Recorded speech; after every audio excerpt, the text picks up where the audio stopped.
આપ જાણો છો જામનગર મહાનગરપાલિકા આજે પ્રખ્યાત હોય તો 40% ભ્રષ્ટાચારના નામે પ્રખ્યાત છે। કોઈ પણ શાખા લઈ લ્યો, સિવિલ શાખા લ્યો, સીસી રોડ બનતા હોય તો ભ્રષ્ટાચાર થાય છે, ભૂગર્ભના કામમાં ભ્રષ્ટાચાર થાય છે, ઓવરબ્રિજ બન્યો તો ભ્રષ્ટાચાર થાય છે, બ્યુટિફિકેશનના નામે તળાવનું કામ થાય તો ભ્રષ્ટાચાર થાય છે, ગાયનો વારો છે તો એમાં ભ્રષ્ટાચાર થાય છે। કોઈ પણ શાખા એવી નથી, ટીપીઓ લ્યો તો આજે મંજૂરી જોવો જેમ તેમ મંજૂરી આપીને ભ્રષ્ટાચાર થાય છે। જામનગર મહાનગરપાલિકા આજે જામનગરમાં 40%ના ભ્રષ્ટાચારના નામે ઓળખાતી થઈ ગઈ છે।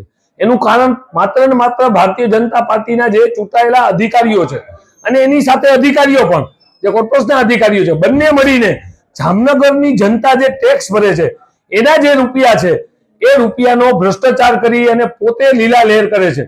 આપ જોવો છો કોઈ પણ વિરોધ પક્ષનો હોદ્દેદાર કે વિરોધ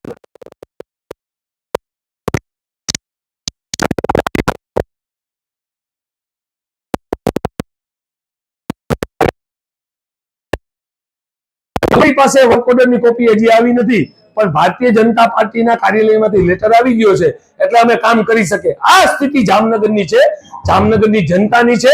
જામનગરના એક એક રોડમાં ભ્રષ્ટાચાર થાય છે। કોંગ્રેસે આ લડાઈ સતત ચાલુ રાખી છે ને આ લડાઈ જનતાની લડાઈ છે। અમે ક્યારેય ચૂપ નહીં બેસીએ।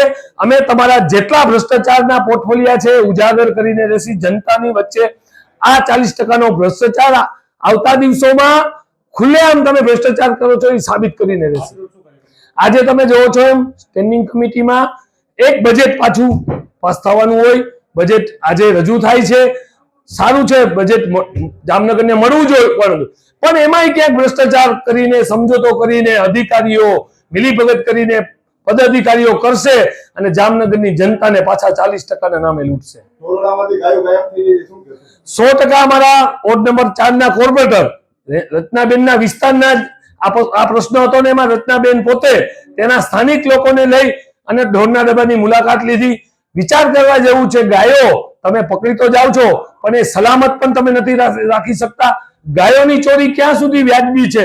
ચોર ચોરી કરી જાય પણ ગાયોને નથી ચોરી કરી નથી ગયા।